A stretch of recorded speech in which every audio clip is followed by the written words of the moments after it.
Recently, the haunted PS1 community held a game jam around the concept of lo-fi horror. You may have heard of them from the haunted PS1 demo disc collaboration, which had 17, or maybe it was 18, short demos and experiences. You wanna play some cool video games? Yeah, I wanna play games. This jam, Wretched Weekend 1, was the first one held after the demo disc was released, and oh boy were there a lot of games submitted for it, so I thought it would be fun to do short reviews of every game submitted. These reviews won't be as in-depth as I usually try to be, mostly just general impressions and anything I find interesting. If any game you see sticks out, I've linked to the jam in the description so you can try them out yourself. However, since all of the games are so short, I'm giving your one and only spoiler warning if you're worried about that. One more note is that many of these games are still getting updates in development. I'm recording most of this only a few days after the event, so it's possible that by the time you play the games, any issue I point out might have already been fixed. Alright, enough preamble, let's begin. A neglected car is trying to kill you. You need to survive and find a way to destroy it. This is a deceptively complex game, since you need to be reacting to how the car approaches you to not die. Generally, if the car is able to get a direct run up, you're dead, so you need to take advantage of the car's poor turning by hiding around sharp corners and staying near buildings.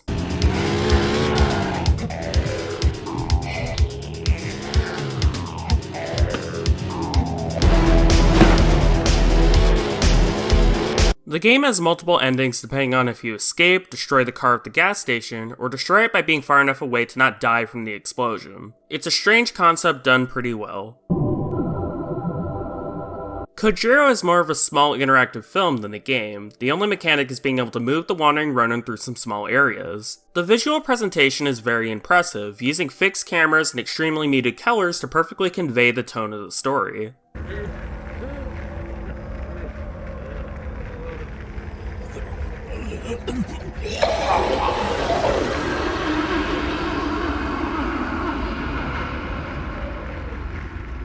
I did some research into what inspired the game, and it turns out the title is referencing Shono Kojirou, a story in very old Japanese tales. Basically, the story goes that Kojirou became haunted by an old horse's ghost after consuming all of his stock of horses. Every night, the old horse appeared before Kojirou in his dreams and snapped at his throat. Further, every evening at the very minute that Kojirou slaughtered the horse, its vengeful ghost would appear before him. It would force itself down his throat and into his stomach, where it would violently thrash about. Kojirou's suffering was unbearable. He developed a high fever and began to hallucinate. He screamed and babbled, confessing all of his life's sins in painful delirium. Doctors examined him and priests prayed for him, but nothing helped. He descended into madness and his condition deteriorated. 100 days after his haunting began, Kojirou finally succumbed to the horse's curse. When he died, it is said that his body was bent like that of an old horse who has spent a lifetime carrying heavy loads. Shono Kojirou's story may have been inspired by Shoya Kojirou, a performance magician who did Donbajutsu, horse swallowing technique, in front of a live audience. The specific term used on the game's download page is a downloadable Donbajutsu. So, what to make of this in the context of the game? Well, I think it's important to note that the title is not specifying which version of Kojirou is being referenced. It appears to be an amalgamation of the fictional story and the real person, with the horses being strange shadows. My interpretation is that the game is commenting on the illusory nature of games and film by using Kojirou as a metaphor. The Ronin destroys the illusion, but is still just polygons within a creation by other people. I don't know, I'm probably very off base with this analysis. But still, it's very interesting to think about what the text implicates, which I wasn't expecting from a game so short. Your friend accidentally gives you VHS tapes that weren't blank, and the owner of those tapes wants them back. The game is more of a puzzle game than horror, requiring you to search for VHS tapes in order to decode a mysterious poster. It reminds me a little bit of Her Story, with the tapes deliberately put in anachronistic order to trip you up if you're not being observant.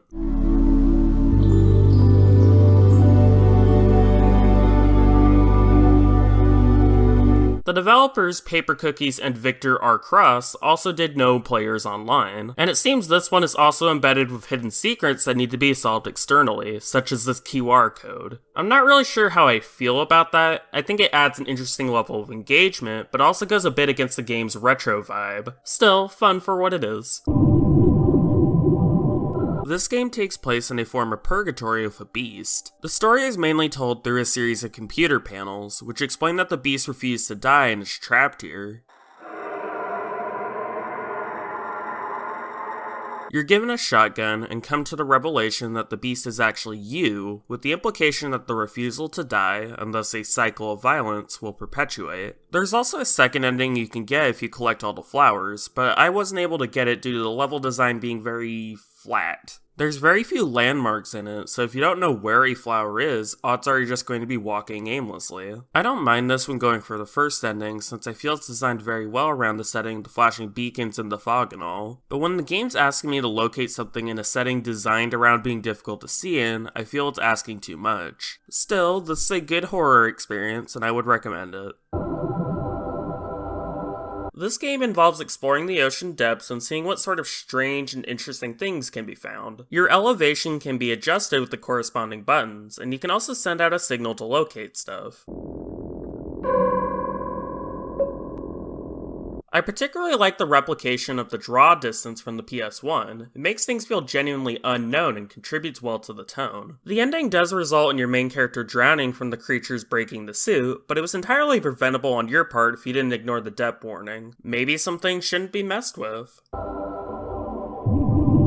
The first thing I noticed when playing this game is the engine. This is the first entry to be using Unreal Engine 4 instead of Unity. While I'd never argue Unity is a bad engine by any means, it has a certain feel to it that can be hard to shake off, especially with low-budget indie games. Despite the game being derivative of the Blair Witch Project, I still feel it's able to stand out just from an aesthetic standpoint alone. The use of lighting made me keep thinking the game was much higher resolution than it actually was, which is super impressive to me. Now, the initial jam version was pretty unfinished, resulting in a loop once you reach the end. Mini Goliath returned to it a few days later and finished it closer to the original intent, which is more culty and spooky housey.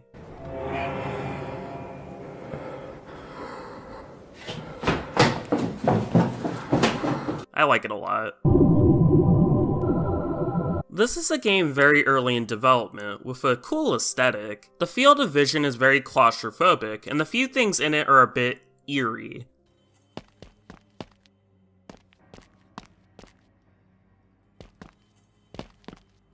Not much to say on it yet, though. It's only 2 empty-ish rooms right now. Remember Places is a game about loneliness. You're locked inside, and the only thing you can do is talk to an AI friend and collect coins which charge you real-world money, all while questioning if anything is even real.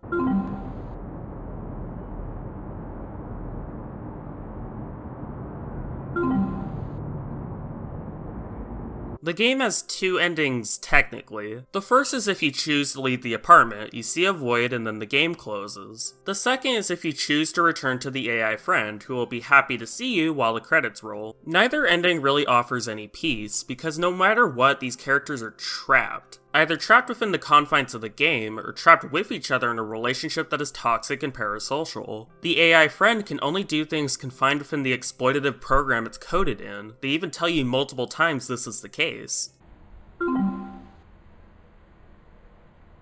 For a game made in 4 days, I'm stunned how cohesive and meaningful it is. Particularly with the global crisis we're dealing with as I'm recording, the game's exploration of loneliness and seeking friendship even with people who aren't really that great is very relevant.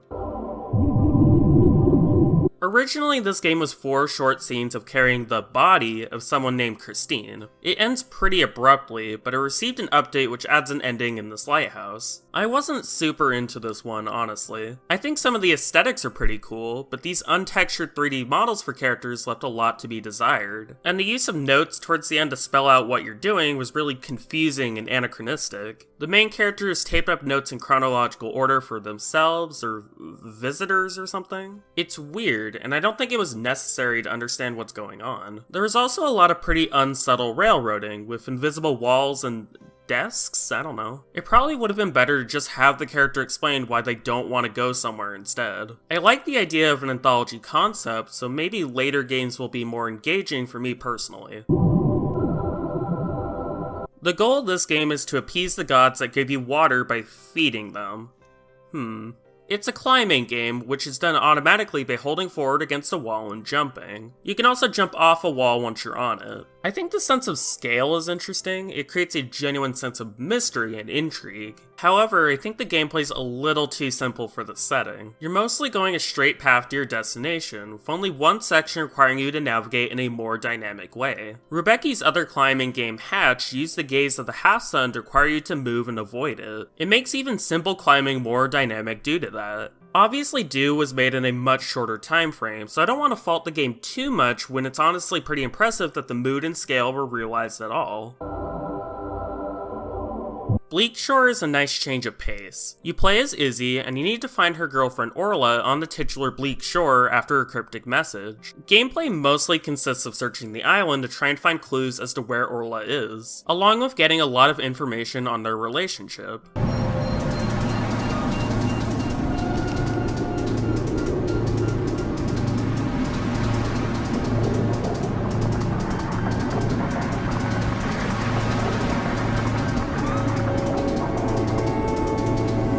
The island is fairly big, but areas of the map are designed in a way that bleeds into each other, so after playing for only a few minutes, it becomes pretty easy for me to know where I am spatially. I played Burgon's prior game Perennial, so when I saw a figure watching and then turn into a tree when I got close, my first assumption was that it would be similar to that game, where you'd need to monitor a threat while moving about. This assumption turned out to be wrong. I was pleasantly surprised when the game ends on a pretty happy note. A lot of these games so far have been pretty bleak, so it's nice, and a bit ironic, that the game named Bleak Shore ends up being the most optimistic.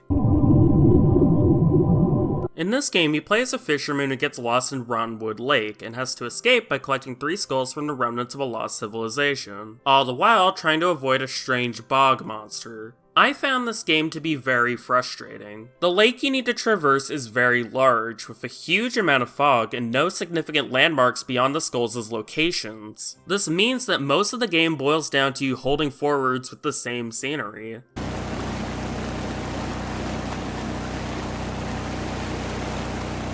What's more annoying is the bog monster itself. It shows up pretty rarely, but if you get caught by it, all that happens is you're sent back to the church, with any skulls you collected but haven't placed removed. What ended up happening to me was I would find a skull after 5 minutes of searching, only to die and have to find it again. It's extremely tedious. I do think the game's aesthetic and overall sound design is decent, but the gameplay needs a lot of work before I would recommend it. Even adding a basic map would help immensely.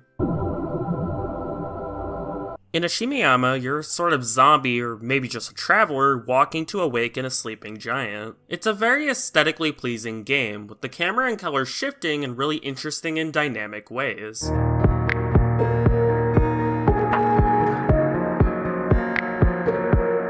The pullback revealing the entire world as an extension of this giant is really beautiful. Immediately after playing, I wanted to know what the inspiration behind the idea was. Unlike with Kojirou though, I couldn't find any specific source pertaining to folklore. I'm not able to read Japanese, so it's very likely it's a cultural reference that I'm not able to get. If you know what this is referencing, please let me know.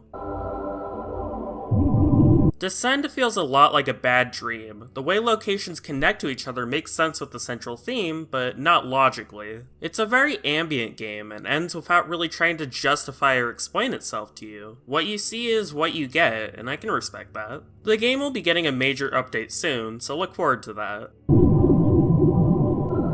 Quick strobe effect warning for this game. I edited the footage playing to not have it, but if you play this game yourself, be warned. This game is pretty hard to classify. Essentially, most of it is conversations with someone who isn't all the way there, interjected with dreams where it's implied they harm you with an Iron Maiden. But it's also metatextual in that this person is mentioning the player and how much they love you. It shares similarities with Remember Places, but puts the loneliness onto the character talking to you instead. The game has a very low-budget aesthetic, the collision detection is pretty wonky, and the big events are mostly just box rooms with stuff in them. I don't mean that as a criticism. Part of why I play indie games is I want to see how people express themselves within the limitations. This is a very strange game, but I think I liked it.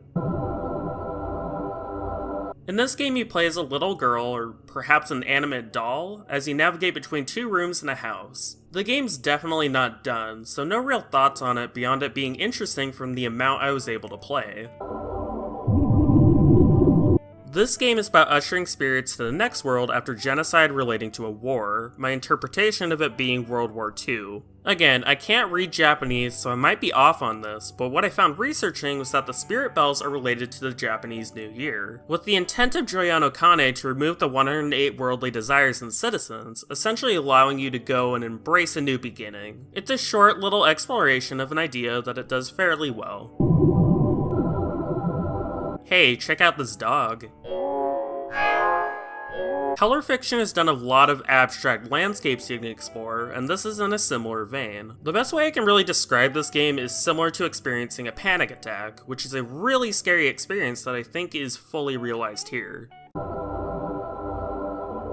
Another unfinished game, this time serving more as a teaser for something called Dreamscape. It's a bit spooky, I suppose, and it seems the full version will have meta-horror aspects to it, as the game will fake crash and spawn a log, so we'll see how that turns out later. This game is an exploration of some of the author's dreams. I don't really have many critiques since the game itself is mostly disconnected dreamscapes, but it's cool. Have you missed us? You should not want in such a place as this. The first thing I noticed about this game, beyond it being very green, is the control scheme. The games so far were either third person or first person, but this is the first one to use over the shoulder. It takes a little bit of getting used to, but the way the camera moves in this perspective actually flows pretty well. I like it a lot. The game itself details an encounter an anonymous person dealt with 30 years ago. It's very short, but that's like a lot of scary stories people tell you in real life, I feel.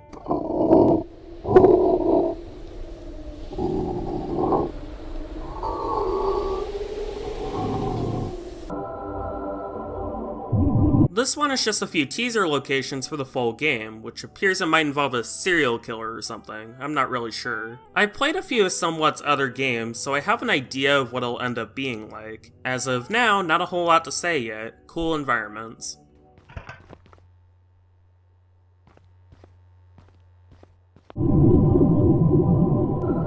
This game is about trying to escape from a colossus that's entered your city. The objective is to get out of the apartment complex, with a pretty lenient timer before you're crushed. The highlight to me was the amount of dialogue packed in here, with the main character offering thoughts about basically anything you can interact with. This makes this final moment a lot more impactful to me, because there's this layered history that's just gone in an instant.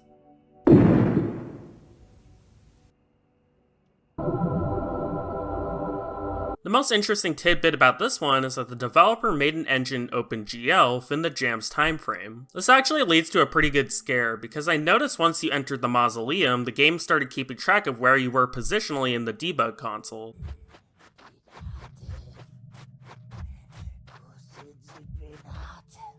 The developer said they'd be updating the game later on, which should be interesting.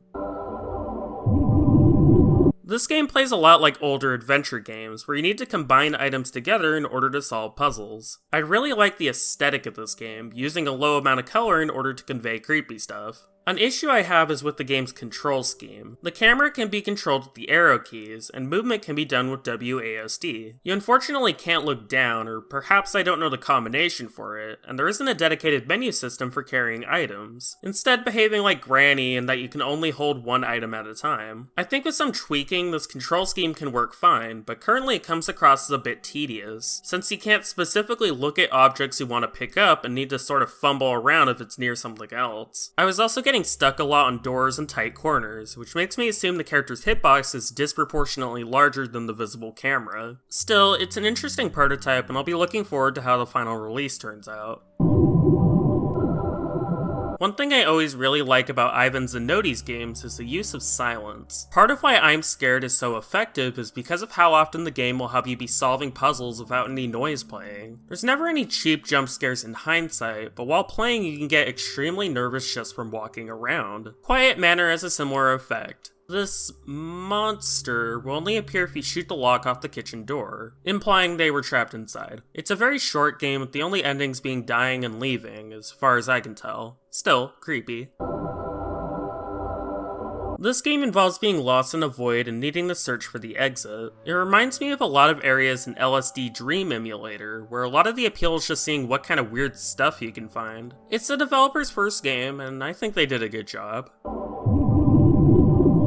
One thing Akira Kurosawa is famous for, and perhaps discussed a little bit too much, is how he frames his films to imply things about the characters and story. Rashomon is a tribute to Kurosawa, using a really unique art style, splitting the screen up into separate but connected story vignettes. For a tech demo, this is really impressive, although there's a few issues. It's possible to click out of the screen when it's on your desktop, and it can resize unrelated windows on startup if you selected something before it had time to load. But those are pretty minor, avoidable complaints. Definitely play this one and try to piece the story together yourself. The developer will be updating it at a later date, so keep an eye on that. I know, I've said that a lot so far, but that's just the nature of game jams. Hyper PT has ported the Silent Hills playable trailer to the HyperCard for the original Macintosh. It kind of blows my mind that we've advanced so far in technology that we can develop games for older operating systems and then emulate that operating system. That's... what? The game itself is a fairly faithful recreation considering the limitations. There's no sound, well, okay, there's one sound. So it plays a bit like those Flash Room Escape games, if anyone remembers those. Really cool. You're doing your graveyard shift, pushing boxes, you know, when something happened to Gus. It's a short walking sim for the most part, with a few short areas while you try to find out what happened to Gus. Something to note that isn't specific to this game is the writing for the main character. A lot of indie horror tends to write the main character as extremely reactive. So for example, when you go into a room, the main character reacts like this. I mostly just find this funny, which I'm probably not supposed to. In real life, of course someone would flip out at a stressful situation, but translating that into a game without it coming off as cheesy can be really difficult. The game has really nice aesthetics and music like many of the games in the jam, and I'd recommend it. Harmful is a found footage game, and it made me think of 98D Make's September 1999, which is a short game with a cryptic narrative due to how information is presented and the tape continually skipping around. Harmful's plot is mostly pretty straightforward. A person is captured by a serial killer, breaks out, and kills them. This makes the found footage angle come across as a weird gimmick, since all it really adds is the ability to skip some events and have you figure out the details later. I'm not really confused on what's happening at any point, mostly I'm just arbitrarily dragged into a new section. The reason September 99 works so well is the minute differences you can see between days and what that implicates for the story. Obviously I'm being unfair comparing a 2-day game jam game, nice English, to something that was able to be released without a deadline. I'm mostly just noting why I personally didn't really connect with this one. That's okay. Maybe if you play it, you'll find something I missed.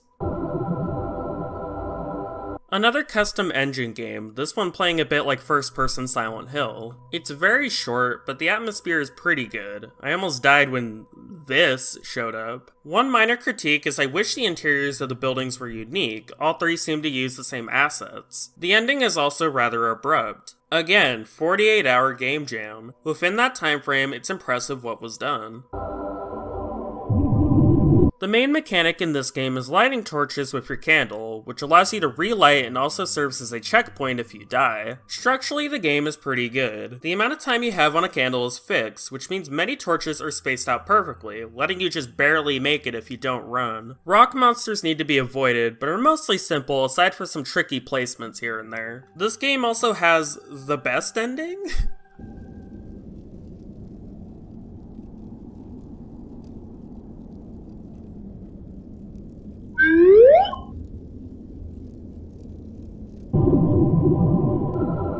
This game is all about regret and disassociation. The character you play loses body parts as they crawl to their grave, each part giving a different reason for leaving, but most feeling disdain for the character's actions. Even when you woke up earlier, that was your first thought. Why me? Why not someone else? Sorry, but sometimes these things just happen, and you've spent too long ruminating. It makes me think a lot about how long regret can linger, what that can do to you if you let it fester. A very sad and introspective game. A very surreal game. The implication seems to be that this is what the world became after something was uncovered. The control scheme is pretty unique. WASD to move, space to interact, Q and E to look up and down. This means you can comfortably play the game with just one hand, which is a really rare control format. Off the top of my head, Gothic did that. The devs are planning on updating this in the future, so maybe more explanation of the setting will come later. Valley of Ruin plays more like an interactive film than a game. You can move around, but scenes will shift regardless of your input, which is pretty disorienting. It's another one of those games that really defies my attempts at critique and should really be experienced for yourself instead.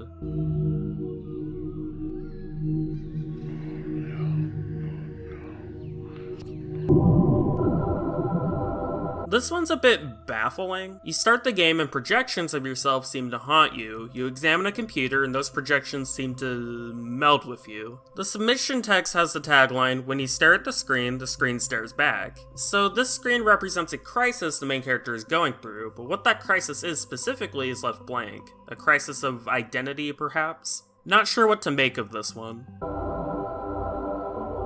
The goal of this game is to maneuver a ball to the end hole while trying to maintain the intended path. If you try to cheat, a Minotaur will start knocking on the screen, which is actually pretty annoying if I'm honest. You get penalized for cheating anyway, so having to stop gameplay because the screen's shaking is a bit too much. I'm personally not very good at these games, but if this is your thing, go wild.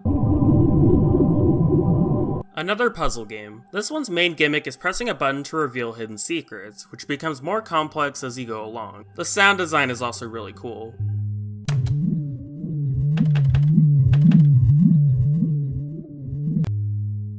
It's not finished yet, but once again, it looks like it could become something pretty interesting. This game is more an educational experience, bringing to light to a larger audience the riots in response to the Devacate Education Bill in 1986, which resulted in the death of Malik Ozenkine. I didn't get too far into the game since most of it is watching the juxtaposition between Sincere and Grave 1986, a short documentary film, and the Kate Bush music video sat in your lap, and instead just did my own research, which was probably the intent anyway. From the Chicago Tribune. The university reform, proposed by Gallagher Jr. Minister for Higher Education, Alain Devacate, angered students because it would have raised tuition fees to about $125 a year, allowed universities to admit students selectively, and abolished state diplomas, which gives graduates equal qualifications regardless of where they studied. This game involves an investigation to someone's house, an area which loops every time you descend the stairs. Control is limited to where you can only move and turn in 90-degree angles. It's deliberately awkward, and often means you'll run into things trying to interact with them. It's not finished yet, I've been saying that a lot, so there isn't any objectives or way to beat the game, just scraps of information. This game details a strange structure that shows up in 2015. Once inside, you're locked in, and the only option you have is to explore and try and find all the notes left behind by other occupants. It's a pretty interesting concept and makes you feel empathy for people you'll never meet, including future people? There's a few minor issues with gameplay that are worth noting. Jumping against a roof will clip the camera through, glow sticks are solid when first dropped and can block your path, and speed feels like it's perpetually on ice, which can cause a lot of frustrating missed jumps. The game also doesn't have an ending, instead showing credits when you press escape. I mean, that's fine, it fits with the theme of the game, but the dev has mentioned updating the game for real endings sometime in the future. No problems here are that major though, and it's worth a play.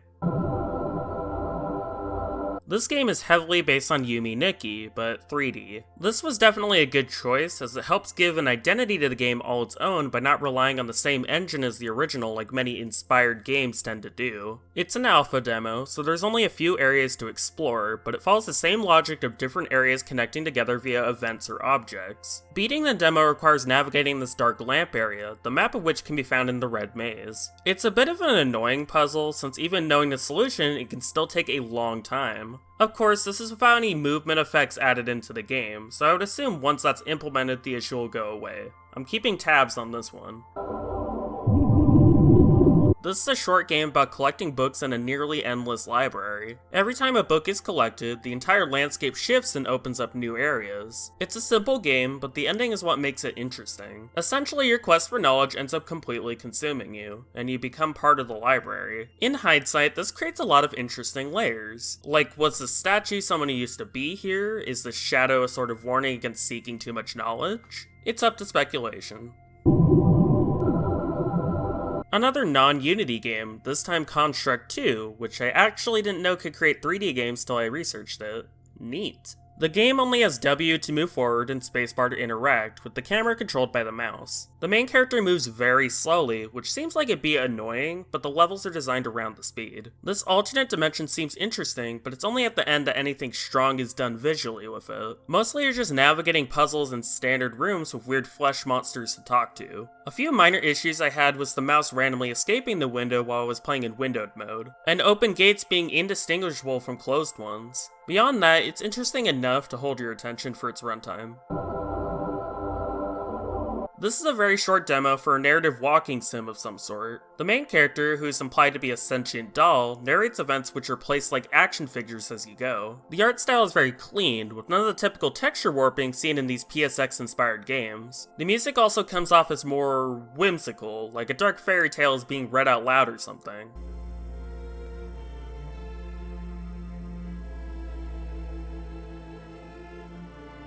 It's an interesting concept so far.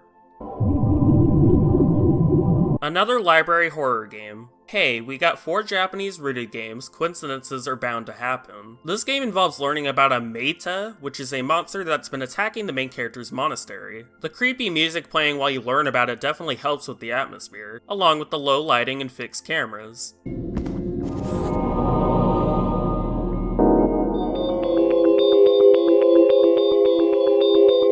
Fun time. In this game, you're climbing a flue while listening to narration. The controls are pretty unconventional and require a rhythmic pattern in order to progress. The interesting bit about this one is how it ends. Sunlight bathed my face and arms. I ran and ran all the way home, hugged my friends and family, and told them I loved them. I fell asleep in my own bed that night.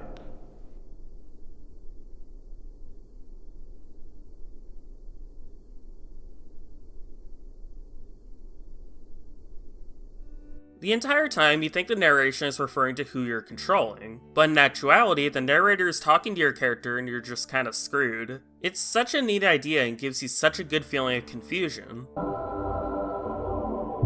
Another game about smoking, but this one's very different. It's more of a small adventure game where you need to combine and use items together to solve basic puzzles. A lot of the game deals with the main character's anxiety with their disability, which just descends into a total nightmare by the end. Short and neat. It's Star Trek, except spooky? This one's an interesting alternate reality concept, where a teleporter goes wrong and sends you into somewhere. It's very short, but the subversion of a known idea into a different genre is really interesting to me.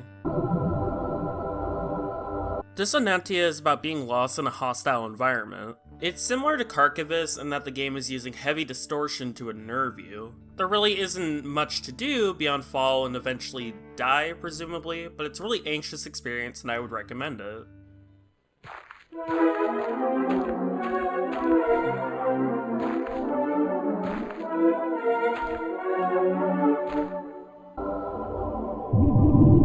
You walk in a forest and install smiley.exe. The game closes. Text document is generated, spooky words are said. The hook of this game is the uncertainty that you just messed up your computer, which, no, it's just a text document. Or is it? Makaja is an emotional expression. You walk around a small, empty, gloomy town while listening to narration. Everything is just a flat, grey, nameless prison. Maybe you close your eyes and sleep for a while. I find art like this hard to judge because it depends heavily on how you engage with a medium. I think walking-based games are able to effectively create a sense of mood, but they struggle a lot with feeling engaging as well. But if the themes of a game are relating to disassociation with a current reality, maybe disengagement of controls is part of the point. I don't know, it's a complicated issue that I don't have the experience to critique yet. It's pretty interesting how few games so far have directly referenced films or other media, instead mostly keeping to their own surreal environments. 506, though, is a very overt homage to Twin Peaks, mainly via the Red Room and a note referencing some famous lines. It's weird. I think it's somewhat interesting, but I don't really know what to make of it. The biggest threat in the game, albeit only briefly, is an invisible entity that will close the game if it gets you. The homages seem to be related to the main character, in that the note is implied to be from someone the main character knows, but I'm not really sure. It's not really mysterious, there's just a complete lack of information on why these specific things are happening and what that means for this character. I should clarify, I don't think it's bad or wrong to do a homage game if that's what you want to do. I just don't really understand using a new character unrelated to that homage. This game plays like an old adventure game, where you need to solve inventory puzzles in order to open a door. There are a lot of items you need to sort through, with some rather cryptic clues thrown in. The items per playthrough are also randomized, and there's multiple ways to solve puzzles. For a 2-day game, that is a lot of variety. I stopped upon getting the bad ending, but I'm sure I could have spent another hour or more trying to figure out the good ending if I wanted to. Give it a go if you like this sort of thing. Someone's been murdered and it's your job to figure out who. Everything is controllable on one screen. If you want to talk to a character, you select a page in your book and hit space.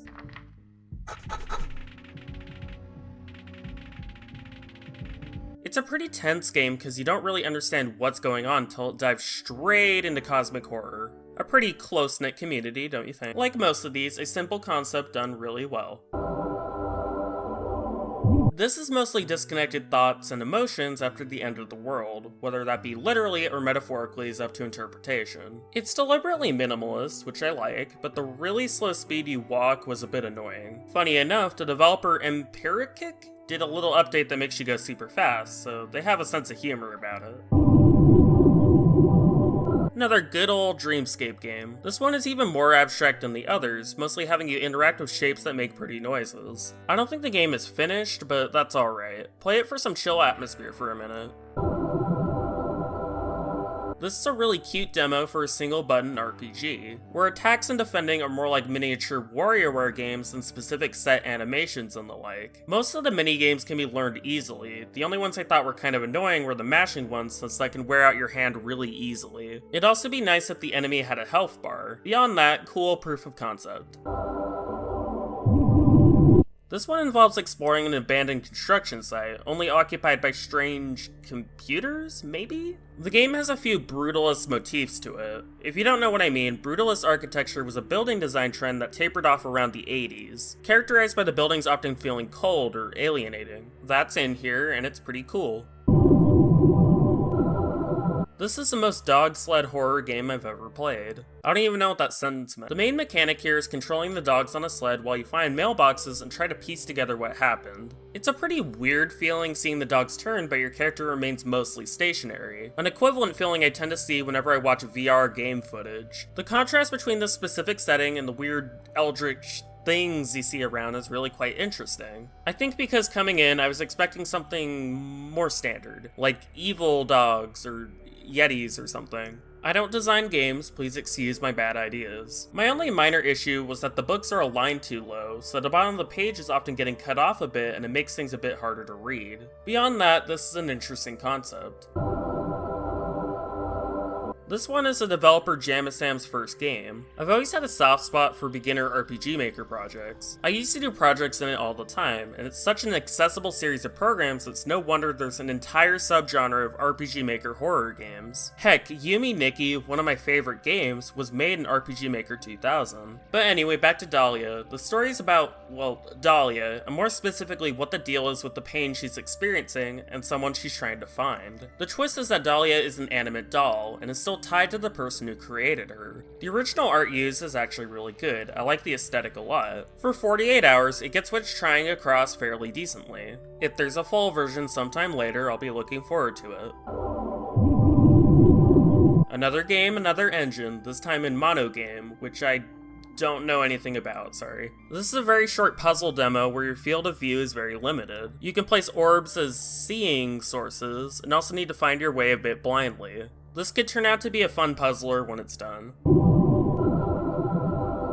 This game's fairly broken with a mouse and keyboard because the developer designed it with an Xbox One controller in mind, which means I couldn't figure out how to move the camera, and I just had to awkwardly stumble into figuring out puzzles. That should definitely be fixed, especially when this is being released primarily for computers. The aesthetic is nice, pretty creepy, but the short bit that was here was mostly unplayable to me. New game, new engine. How many times am I gonna say that? This game reminds me a lot of old computer games like Ultima and tells a story. Like most stories here, it's fairly cryptic, but I get the vibe it's about depression and loss in some regard. It's a fairly short game, but I have two major complaints. The first is that the text is very slow. When you interact with something, a text box will display for a fixed amount of time before disappearing. This becomes a major issue when you need to interact with crops to get them to grow, and you're forced to wait for the text box to close before you're allowed to continue. You have to do this over 50 times. It's awful. Another issue is the static used at multiple points is extremely loud. I had my volume half at what I usually do, and it still almost took my ears off. Please don't do this in your games. If you can get past this, it's an interesting enough experience to try. Cool menu. The game's in a very early state. I like the way the graphics obscure that walls exist. That has a really interesting effect to it. Not really much else to say, it's basically just an open map right now with one object in it. This game involves maintaining some sort of machine in a lighthouse on Small's Island and interacting with the locals. Would you like an apple?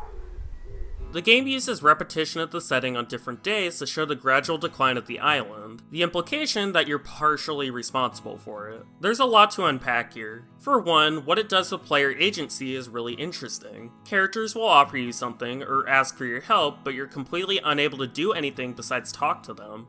Can you help me? Please?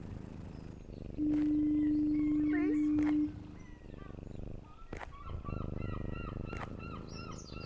The only action that progresses the story is fixing the machine, despite it not really needing any maintenance. Moreover, who your character even is tends to be brought into question. In the updated version, which adds a bit more dialogue and context clues to the game, there's a picture of you on the wall, but there's heavy implications that the person under the bed is also you? There's many ways to read the game, with the ending being pretty open. My interpretation is that whoever you're working for installed the machine that's contributing to the problems on the island, but is more magnifying what is already there rather than creating it wholesale. Consider that before you even start the game, the dog Bella is missing due to this cat.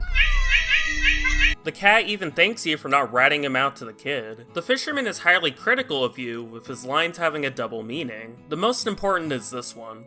There are many, and they are all after you. This can be read as a generic warning about what's going to happen to the island, or it's him trying to tell you that your job is expendable. The people you work for only want the machine running, and are willing to replace you if it's required. You destroyed a machine after what seems like an infinite amount of time, but if you had acted sooner, maybe the awful things that happened could have been stopped. This is my favorite game with a pretty great jam. Alright, there's a review of every game from this jam that is currently playable. A closing note is that I don't want any of my criticisms here to come off like I'm putting down anyone or their work. Making games is really difficult, and releasing anything is a triumph. I hope all these developers continue their work and make art for people to engage with. With that said, have a nice day.